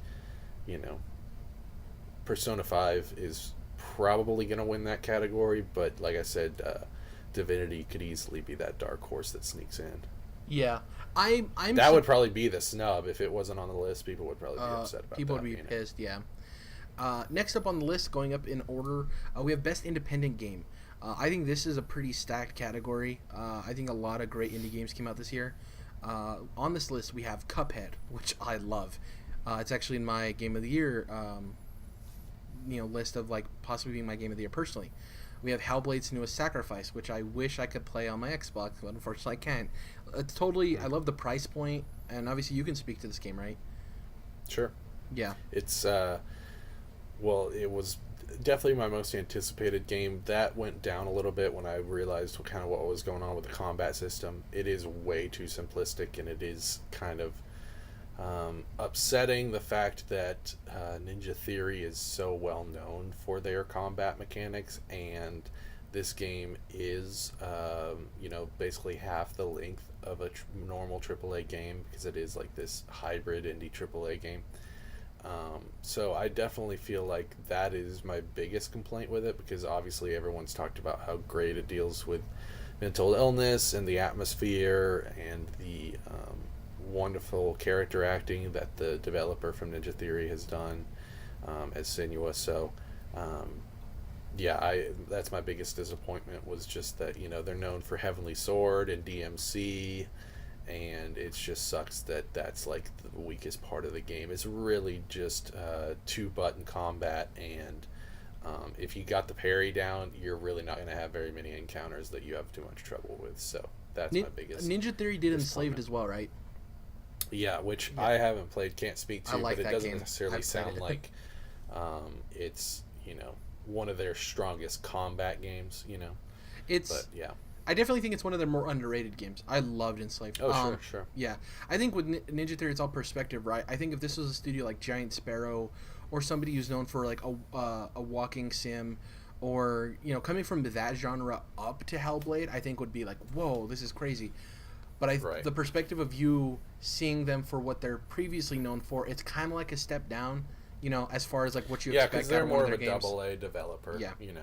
The mid-tier, and definitely glad to see that this game is getting so much love at the Game Awards this year. It's just, like I said, it didn't necessarily hit the points that I was hoping it would hit. I was feeling more like they were almost, because you're going through like almost hell in a sense, you're kind of going through the Norse version of it. I definitely felt like they were almost leaning into like a Ninja Theory Bloodborne type deal, and that's just not at all what I got. So it's probably just partly my expectations, but looking at the studio's pedigree, I don't think those were necessarily unwarranted. So like I said, I'm really glad it's getting all this love here, and also it has done well as far as word of mouth and its critical acclaim, so I'm excited to see how that propels them into the future and what they do next. Yeah. We Cuphead, Hellblade's Newest Sacrifice, Night in the Woods, which is a game I've wanted to get to. I love the art style. Yeah, definitely. Yeah, I haven't heard a single negative thing about it. I've heard people say like maybe as far as like putting it up to the likes of Hellblade or Cuphead or the next two things I'm going to get to, it might not rank up there with them in some people's opinions, but like sure. For me, I haven't heard really anything negative. People have a lot of positive to say about it. I think Cuphead's going to get a win, maybe even a couple in other categories, because it got nominated so much. So I think this thing is absolutely going to Cuphead, but Night in the Woods is certainly something that people have been positive on. It's just kind of another one of those games that I've been talking about this episode, which is it looks cool enough to me, but if I bought it, it would be very low on my priority list. Yeah, it's like I think I would have gotten to this super fast in like 2016 or 2015, but like this year especially, It's like it's very low on the list. And I'm thinking this game's a shoo-in for PS Plus, so I'm not too worried about it. I hope it's a shoo-in for Switch, man. I would love to play this game on Switch. Yeah, that'd be cool. Yeah, Pyre from Supergiant Games, which obviously there we go, baby, got a lot of love. Once again, I think it's one of those. I wouldn't say it's on the same level of Night in the Woods, but I do think it's great that it got a nomination. I think it has a very low chance of winning this award, unfortunately. It is the dark horse, though. Yeah, because it deserves it. Even up next to Cuphead and Hellblade, I think Pyre comes from a studio that is like only growing stronger with each game, and so if you haven't checked out Pyre, I would definitely recommend it. That's the best way to put it. And the last one on this list is What Remains of Edith Finch, and this game is the only one on this list I think that has gotten a decent amount of mixed reviews. Like, obviously, there's a ton of people who love it, but I have seen some people that are like, it's good. You know, not that it's great. Yeah, that's kind of how I feel about it. I think the people that love it, it's overrated in that circle, just because I think the Giant Sparrow hype was pretty big coming off of Unfinished Swan, and then the fact that it was PlayStation exclusive, and the fact that it is leaning pretty hard into an interesting concept. But I didn't necessarily think that it totally nailed that, and I also didn't think that it totally nailed kind of the story and the interesting parts of the game. I kind of wish they had just gone with further, as opposed to like these vignettes where you're just getting these almost random mechanics for each individual character. I guess what I'm saying is I wanted to know more of the story of the family in general, and not more of the story of just these individual members, because you really have to piece it together if you want to know really what's going on with the family. And it's very open-ended as far as your interpretation. So it's just kind of not my... it didn't totally jive with me. One thing I'm interested that isn't nominated on this list that I would think could totally take the place of Night in the Woods is Tacoma. Yeah, that got mixed reviews too, man. I think it's just that Night in the Sure, Woods was I'd say way more it's on positive. the level of... Yeah, I'd say it's on the level of what you were talking about with Edith Finch, but still, I think it was regarded well enough to... Oh, yeah, I agree, yeah. Look for a nod. Man, that's another game I need to get to. Like, ugh. Tacoma, I really enjoyed it, so yeah, I'd recommend it. Yeah, that's another game that could have been on this list too. I'm with you. I think Cuphead's probably gonna win this. I wouldn't be surprised to see Hellblade, but my bet's probably with Cuphead. The one thing I love about the Independent Game Award every year, none of these games have the same art style. None of these games are really even remotely alike for the most part, and that's what I love. It's like I love seeing these indie games that like are so unique to their own thing. You know. That's like, where most of the creativity comes from the industry, just because they're not so worried about the sales figures and the big budgets that don't come with these games. So that's why they're able to do that. Yeah. A couple of these we're going to go a little quick on because I still want to have a good discussion about GOTY, so we're not going to go super long on these. The reason I wanted to bring up this one specifically, score and music, is because I know you're a big music guy, obviously. Yeah. The other thing I wanted to mention, so real quick, the nominees: Cuphead, Destiny 2, Nier Automata, Persona 5, Super Mario Odyssey, and Legend of Zelda Breath of the Wild. The reason I want to talk about this from my perspective is I don't understand why Breath of the Wild is on this list. Yeah, you do, Jared. It's because people have rose-tinted glasses for Nintendo, specifically Zelda, and they're just... Even if that game has probably the least iconic music of the entire series, they're just, dying to give it more love than it even deserves. Here's the thing. So I haven't played Nier Automata and I haven't played Persona 5. Cuphead, I played and loved. I think that score and music deserves to be on here from the aspect of... I think it's very high-quality music, and that's A, and B, it doesn't sound really like anything else, which that's not necessarily why it deserves an award, but I do think they did such a good job of presenting music that you don't normally hear in video games, and it's done really well, especially even, like, the audio design, which is a different category. Destiny 2, I think it's on this list because it has very triumphant music. I think a lot of the sections of this game, these set pieces, have good music, and Bungie's kind of always been good at that. Super Mario Odyssey, some people can make the argument that a lot of the best music on it is remixes or retellings of old Mario games and old Mario soundtracks. But you can't tell me you listen to Pauline sing that theme song and One Up Girl, yeah, that's why it's on there for sure. Exactly. The thing with Legend of Zelda Breath of the Wild is, like, I'm down on the game. I'm not a huge fan of it, obviously, but even if I was, when I talk about all the positives I like with that game, sound isn't one of them, man. Like, the music specifically for this, like, it's very strange it's on this list because, like, it's barely there at all. Exactly, yeah. It's so odd. Yeah, I think, like, there's a reason that it's on that list and it's not the quality of the music, like I mentioned earlier. So there's that, but then I think, Cuphead's the obvious deserving winner here. And then, of course, shout out to Persona 5. I didn't get too far into that game just because, the big thing with Persona games is they just take so long to get through the tutorial, like hours and hours. And that just wasn't really jiving with me at the time. So I am absolutely positive I will play Persona 5 at one point, but one thing I am not confused about is the fact that it has an incredible score, so Yeah. soundtrack. So, if anything deserved it besides Cuphead, it would be Persona, but I'd say, Cuphead pulls away here. Yeah, and I'm with you there. And like, I wouldn't say necessarily I would expect or think Destiny 2 deserves it, but I can totally see why it's on the nominees, and I just don't Sure. understand Breath of the Wild. Like, that's such a weird thing to me. Yeah, I agree. So the second to last one I want to talk about real quick, best game direction. Obviously, it's for the game direction of the game. The nominees are Wolfenstein 2: The New Colossus, which is getting tremendous praise. It seems like it was one of the top selling games for Black Friday, which is good because when it originally came out in October, it didn't do too well on NPD. Obviously, that's going to happen Right. when you release next to Zelda and Assassin's Creed Origins. I'm glad to see Mario. that's such a huge. Yeah, exactly. What did I say? Did I say Mario? Zelda. Zelda, sorry. It sold a ton on Black Friday, which is really good. Haven't played the game, so I can't speak to its game direction, but I'm not surprised it's on this list. Zelda Breath of the Wild, it is what it is. Super Mario Odyssey, which for me is up there for GOTY right now, competing with Cuphead. I think the game direction is absolutely brilliant. I can go on and on about this game. I've talked about it before. I don't want to, talk about it. Resident Evil 7 Biohazard, which I think is really cool that it's on this list because as far as game direction goes, it took this franchise that people were worried about where it was going next and put it in first person and really surprised people with its quality. People complain about the third act of the game, and I see their complaints and stuff, but they act as if that third act is so bad to the point where it relinquishes this game from even being talked about as a top game this year. And It's really bothering me. Yeah, my issue was just some of the boss battles, specifically the chainsaw one.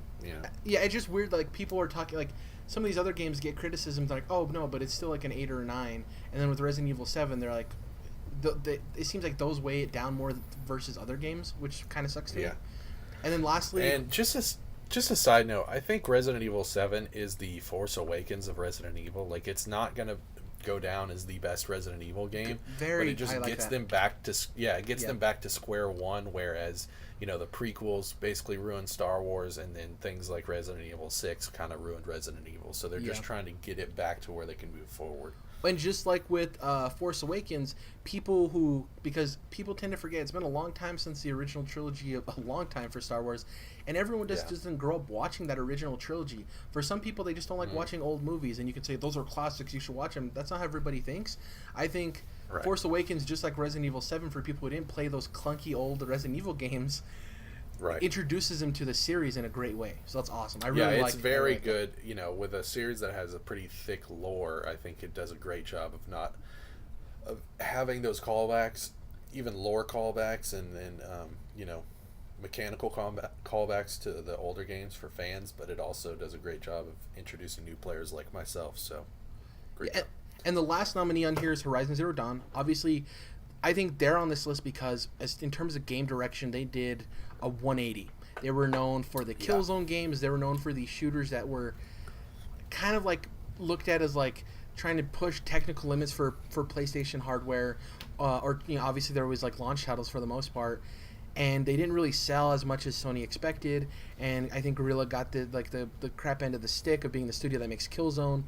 And they're like, no, we have talent. We'll show you. And they come out with Horizon Zero Dawn. And though I haven't played it, it's evident that this is a great game. And it shows that their game direction, they're more than just a first-party FPS studio that makes a game people forget every year.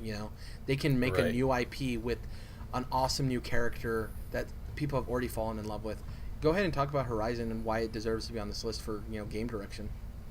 Well, I think it deserves to win, actually. Out of all those nominees, I think it's head above the rest. But just the reason I love Horizon so much is mostly the world and the environment that you're in. I made the joke that because of the fact that Zelda Breath of the Wild is like kind of like this kind of a Force Awakens in a sense, like a big callback for the series, and this kind of like almost revolution for the series. I think you could call that. It would be funny if it was called Zelda Zero Dawn and then Horizon Breath of the Wild, because Horizon has such a living, breathing environment that you're in that it really, especially in 4K on the Pro, it feels like, you know, you can feel the wind coming off of these off the grass in front of you, or the snow falling in front of you. It just feels so alive. It really does feel like a breath of the wild in your face. And so that's my favorite part. But then there's also the really fun mechanics of hunting these robots, even though I think they're just too overpowered, and there's just some weird stuff with like the hitboxes and just how they can jump about 50 fucking yards, and you can be dodging as much as possible, and they swing their tail around so fucking in such a big swoop that it's just damn near impossible to get out from under them no matter what you do. So that would be probably my biggest complaint, but the combat is still solid nonetheless, and the character's great. The story's solid, even though it's not the high point. But yeah, there's I could go on and on with this. There's certainly a lot to be loving in Horizon Zero Dawn. Well, the crazy thing is this whole thing with Guerrilla and Horizon Zero Dawn and its success has kind of set a precedent for a lot of these publishers to look at their first party, you know, in-house devs and be like, maybe we should let them spread their wings and try something else. People forgot this kind of slid under the rug. People always talk about Xbox exclusives, yada yada yada. Playground Games confirmed a couple of weeks ago that they're working on an open world action role-playing game. They're the developers of Forza Horizon. So that's really cool. That's interesting. That's very exciting for me, because obviously we don't know if the game's going to be good. You never know. Sure. But for me, seeing what Guerrilla was able to do when they were able to, you know, expand what they're doing and try something else, and they nailed it. Sure. I'm really excited to see what Playground Games does. Correct me if I'm wrong, Guerrilla is a European studio, right? Yeah, they are in. Wow, did I really just forget the name of this place? They're in Amsterdam. Playground Games quick is note in on UK, Horizon. so that's cool. Yeah, go ahead. Yeah, I just wanted to say that this is my game of the year, unless for some reason Xenoblade Chronicles 2, which is about to come out here tonight, just comes out of left field, which I just don't think it's going to do. I think it's going to be a great game, but I don't think it's going to be Horizon. Horizon is my game of the year. I love Mario Odyssey, but I do think that it beats it out, you know, if not... you know, there's a lot to love about... I guess what I'm saying is there's a lot to love about Mario Odyssey, but I just love Horizon a little bit more, you know, and Zelda's certainly not really even in the running for me, so yeah. Well, interesting for everybody out there, before we get into the Game Awards nominees for Game of the Year, the way we do it is usually it's by committee, and we all kind of present our lists for Game of the Year, and based on the way the numbers work is what decides our Game of the Year. I always think that's the fairest thing. We also don't put anything on there that we haven't played, because that obviously doesn't make sense. And it doesn't necessarily need to be that all three of us have played it, but if you've played it, you put it on your list, obviously. Right. Yeah, so I'm excited to see where that shakes out. If I was gonna guess, I would assume Horizon's probably gonna be our GOTY, just because I know Dom is so high on it and you're so high on it, and obviously I haven't played it. But you never know. Mario's your game, right? Exactly. I don't know, man. Cuphead's right there too. It's very tough for me. Different reasons why. As I think about it, we're not going to do it till like January, so I have like the whole holiday. You never know, something I might get to might pass it. You know, if I get Wolfenstein 2 and I absolutely love it, that might be up there too. Not out of the realm of possibility. As far as Game of the Year, though, for Game Awards, we have Horizon Zero Dawn, Persona 5, PUBG, Super Mario Odyssey, Breath of the Wild. I've only played Odyssey. I'll play PUBG by the time we do our GOTY. I don't think that'll be on my list, just to be honest with you. I'm probably going to love it and enjoy it, but as far as like being GOTY, I don't know. And then obviously... Where do you fall on the argument of whether it should even be nominated, since it's not technically fully out yet? If we have a category called Best Ongoing Game for games that are continuing to update themselves, I don't understand why an early access game can't be on the list, in my opinion. People are saying it hasn't reached its final release. It's a game that people can buy, that people are having a lot of fun with, that's being critically acclaimed. I think it all comes down to your specific parameters for GOTY. Do I think it deserves to be nominated? Yeah. I think that whole conversation's dumb. Does it deserve to win? Not necessarily, in my opinion. My thing... Go ahead. The thing I was gonna say is, like, I think people get too caught up on saying that it's not polished or stuff like that, and the whole argument of I don't like the argument that it has to check all the boxes. I think that argument's kind of invalid for me personally. Yeah. Because different games do different things, and there's a whole argument for GOTY is it the best all-around game, or is it the game that had the biggest impact in the industry that year, move the industry forward? I don't think PUBG did either of those necessarily, but it had a huge zeitgeist. So, yeah, I would say it's got to be the best overall game, because what moved the industry forward the most, you could say maybe Hellblade, because it got people to focus on mental health, stuff like that. So my thing is similar to what Andrea Renee said on the Kind of Funny Games Daily Show, is just that I really don't care whether it's in early access or not. That's not really important to me, but it is. It's not even the jank. It's just the fact that there's so much of it that doesn't live up to what I consider needing to meet the quality standards of Game of the Year. Like, it's not just the fact that there's glitches. It's not just the fact that it looks like a PS2 game. It's not just the fact that it isn't out fully at this point, that it is in early access. But there's just so much. Like, the UI is garbage to me. The character models look terrible, and the way you interact, like, with the menus, the user experience, I would say, looks like pretty bad.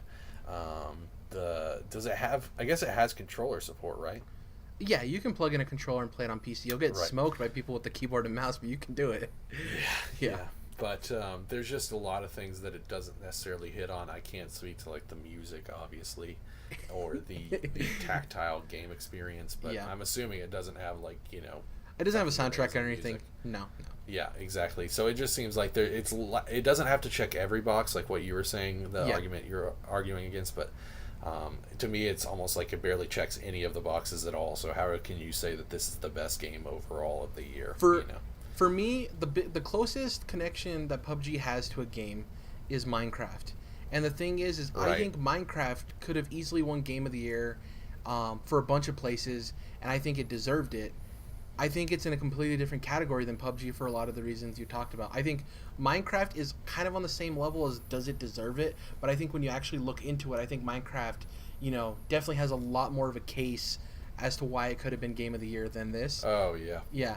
I think the weirdest thing one's just like it doesn't meet the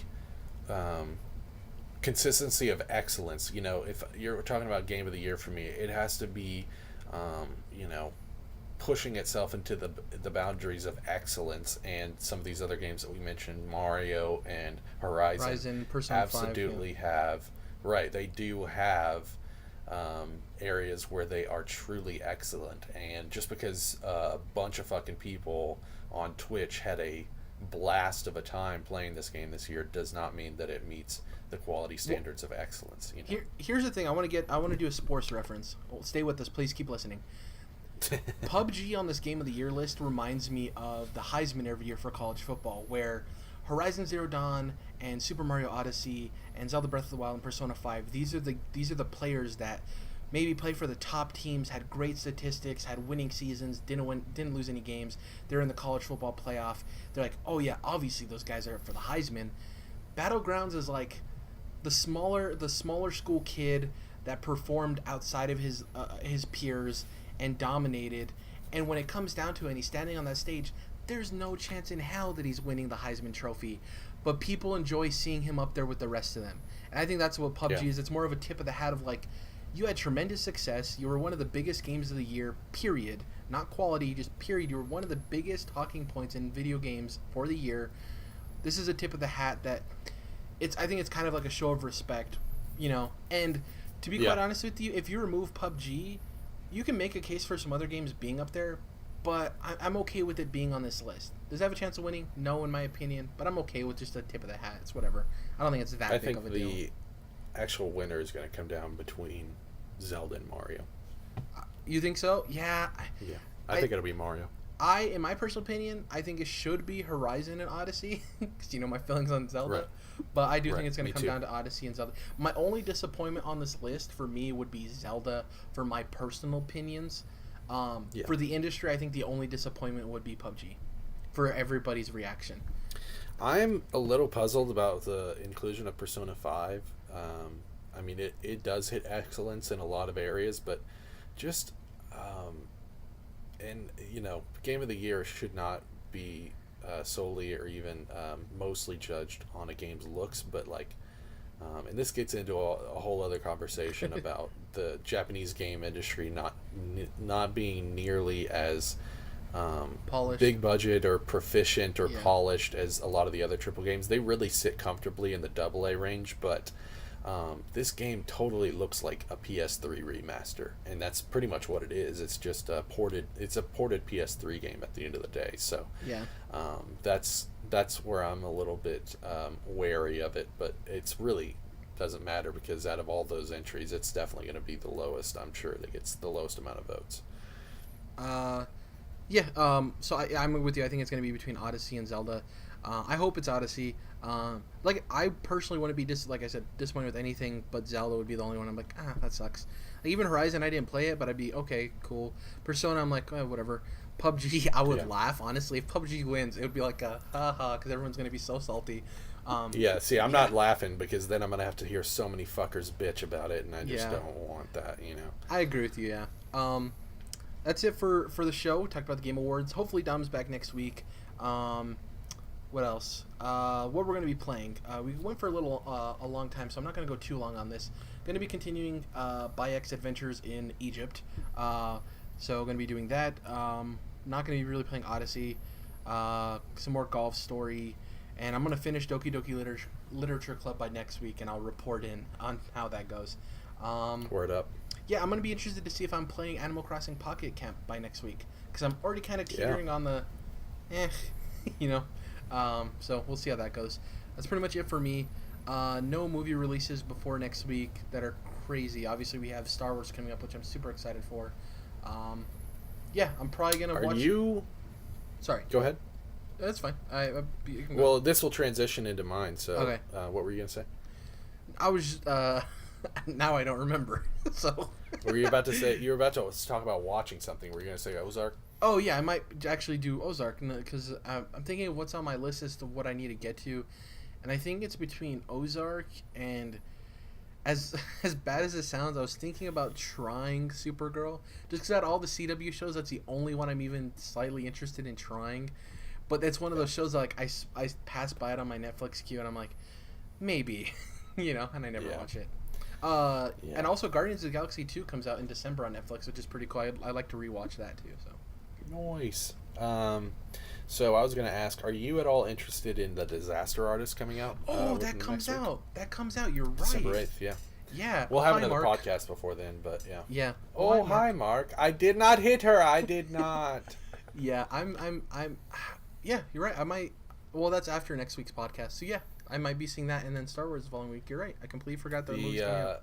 The hype has slowly and steadily been building for me, but I'm starting to really get there with Disaster Artist. I think I'll be probably checking that out the opening weekend, and of course, yeah, I'm super excited about Star Wars. But so, a couple quick shows to mention. I had watched the first episode of both of these, which is they're both on Netflix. The Punisher and Godless, which is a Western miniseries. I need to get to both of those. Yep. I don't know if Ozark's. I'd actually say for you, Ozark would be the best of the three to start with. I didn't like Breaking Bad, though. That's the only thing I'm worried about. Yeah, but I think this is going to be the Breaking Bad I would like. If right, that's the easiest way to put it. Yeah, all the holes that you had with Breaking Bad. Okay, cool, yeah. And so Godless is so far pretty good Western. Some of the dialogue is a little bit kind of isn't totally smooth. It kind of has that feel of like actors saying words that aren't their own. Yeah. And so we'll see if that continues, but it's certainly got a cool vibe to it, and I do love a good Western, so I'm definitely going to be continuing that. And then The Punisher is another one where it's like the starting episode wasn't fantastic, but I do love what Netflix has done with that character, and I also love what oh god, I just heard his name today. Jon Bernthal. I totally know it. Jon Bernthal, yeah. I think he's a great actor, and Me I think too. I love what he's done with the Punisher. So mostly it's just that the same thing, Jared, I have with every superhero property is more time in the suit, more time in the suit, and also just more time like being the fucking superhero that this story is about, and less time of just like pontificating about these, dramatic events that they're trying to help characterize and develop this character or whatever. It's like more time in the fucking suit in the movies, the Marvel movies, DC movies, the TV series, all of it, Um, so there's that. But yeah, I'm definitely going to be getting back to both of those series. Also, huge shout out. Vikings season 5 started last night, and I have not got a chance to watch those episodes, but I am very excited. They did 2 episodes, so I'm very excited to see those. Even though where the show's at this point, it's kind of like where they've gone with some of the characters is certainly not where I would have gone if I were in charge, but I'm not, so I just gotta roll along with it and see what happens. It's still a show that I love quite a bit, so I'm excited to see where that goes this season. Also, I watched the first episode of Marvel's Runaways. Not exactly loving it. It's definitely on the similar vibe of the X-Men The Gifted show that's on right now. They're focusing on younger, like teenage characters, but they're not hitting the vibe that I would like. This is and I don't usually use this word, but it's a very millennial show. Like they're really leaning into that. They're really trying to show like these kids living the lives of like ultra millennials, where they're using language that only they would use. They're using technology all the fucking time, and it's like deeply ingrained in their lives. They're just very much into that vibe. So we'll see. I'm not even sure that I'll keep going on to the second episode with that show, but who knows. And then I mentioned The Disaster Artist, a couple of games. I am going to be jumping into Xenoblade Chronicles 2, which will be coming out later tonight. And then certainly playing more Ni no Kuni, because I love that game and can't wait for the second one. And was there something else? Hopefully I'll get my 3DS back before too soon. Maybe not before next week's podcast, but we'll see. But either way, I'd say it's JRPG time for me, and I'll probably be playing some Skyrim Switch as well, just to mix it up. But yeah. Awesome. Very long podcast today. We went super long. A supersized episode. We had a lot to talk about. Exactly. Thank you guys for listening and or watching. If you can, please subscribe to us on YouTube. If you already are, please head over to iTunes and follow us there and leave us a review. If you don't subscribe to us on YouTube, even if you don't watch the videos, just go over and subscribe. That definitely helps us. What else? Dom might be back next week. I'm not too sure. We might have a 3-man podcast. We're going to be talking about the Switch whenever Dom gets back. We're going to go deep into that. Jordan wants to talk about the accessories and the hardware itself, and just talk about the Switch in general. We've had it now. All 3 of us have had it now for a good while. I was the only straggler there, so that's gonna be awesome. Yeah, that's pretty much it. Hopefully everyone had a nice Thanksgiving, and we'll catch you guys next week. Bye.